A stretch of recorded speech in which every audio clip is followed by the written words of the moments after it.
আমি আজকে নিয়ে এলাম রকমারি পমফ্রেট রসা। আমাদের 4 পিস পমফ্রেট মাছ নিয়েছি, আর এই কাঁচা লঙ্কা ফালি করে নিয়েছি, আর অল্প আদা বাটা নিয়েছি, আর কালো জিরা ফোড়নের জন্য নিয়েছি, একটু হিং নিয়েছি, আর নিয়েছি নুন, হলুদ, লাল লঙ্কা রঙের জন্য, আর অল্প কাশ্মীরি লঙ্কা রঙের জন্য, আর অল্প লাল লঙ্কা নিয়েছি ঝালের জন্য। আমি কি করে করছি রকমারি পমফ্রেট দেখাচ্ছি। মাছগুলো ভাজার জন্য আমি একটা কড়াই নিয়ে নিয়েছি, কড়াইটাকে গরম করেছি গ্যাসে দিয়ে। আবার আমি এর মধ্যে সর্ষের তেল দিয়ে আমি রান্নাটা করছি, আপনারা যে কোনো তেল দিয়েই করতে পারেন, যে তেল ভালোবাসে সে সেই তেল দিয়ে করতে পারে। আমার সর্ষের তেল দিয়েই রান্না ভালো লাগে, তাই আমি সর্ষের তেল দিয়েই করি। ভালো করে কড়াইটাকে ভালো করে গরম করে নিলাম, আর একটা তুক হলো যে একটু নুন ছড়িয়ে দিলাম, তাহলে কি মাছটা আটকাবে না। বড় বড় মাছ তো একটা একটা করে ভাজবো।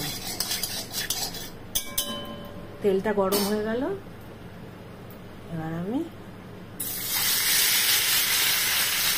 একটা একটা করে দিলে ভালো ভাজা হবে। প্রত্যেকটা মাছই ভাজা হয়ে গেল, আর অল্পই তেল রইল। সব মাছ ভাজা হয়ে গেল। এই 4 পিস মাছ ভাজা কমপ্লিট। এবার আমি এই যতটুকু তেল আছে তার মধ্যে আরো একটু তেল দিয়ে দিলাম। তেল দিয়ে আমি একটু হিং দিয়ে দিলাম রকমারি পমফ্রেটে। প্রথমে হিং ফোড়ন দিলাম, তারপরে একটু আদা দিয়ে দিলাম। আদা আর হিংটা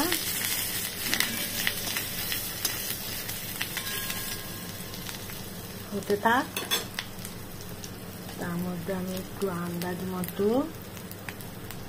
নুন দিলাম, আন্দাজ মতো হলুদ দিলাম, আন্দাজ মতো লাল লঙ্কা দিলাম,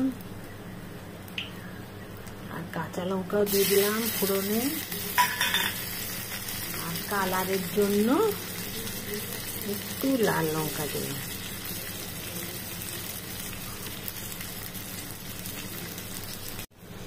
মশলাটা যাতে একটু পুড়ে না যায় তাই অল্প করে জল দিলাম, দিয়ে এটাকে একটু কষিয়ে নিলাম।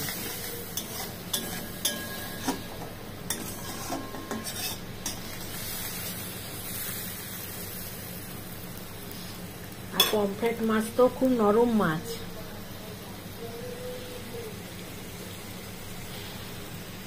পমফ্রেট মাছ বেশি ভাজলে বেশি সেদ্ধ করলে ভেঙে যায় পট করে। দারুণ কালার হয়েছে, দারুণ গন্ধটাও যা সুন্দর বেরোচ্ছে না।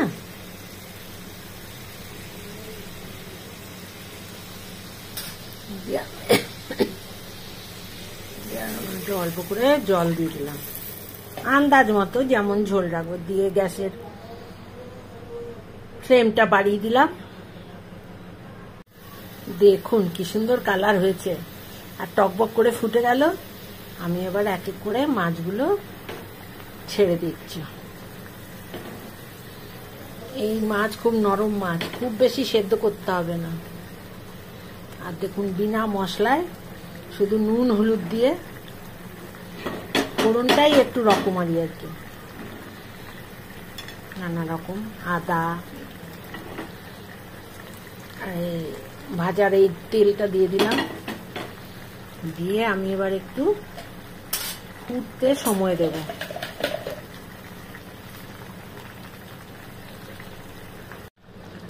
দেখুন কি সুন্দর কালার হয়েছে, মাছটা সেদ্ধ হয়ে গেছে, ঝোলটাও ফুটে উঠে কমে গেছে। এরকম মাখা মাখা রাখবো, খুব ঝোল রাখবো না। একটা ফোড়নের নিয়ে একটা বাটি নিয়ে তার মধ্যে অল্প একটু তেল দিয়ে দিলাম। তেল গরম হলো,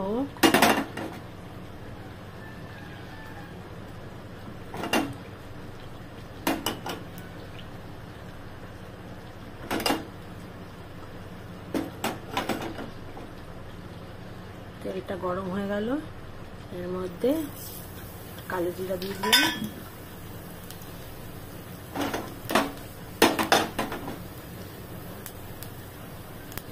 কালো জিরার ফোড়নটা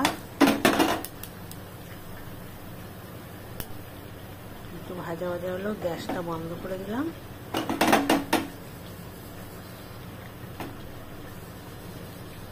এই ফোড়নটা আমি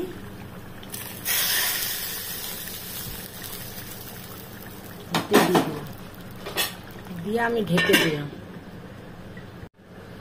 ফোড়নটা দিয়ে আমি ঢেকে দিয়েছিলাম, এবার ঢাকনাটা তুললাম। দেখুন কত সুন্দর লাগছে, আর পুরোটা গন্ধ হয়ে গেছে কালো জিরা ফোড়নে।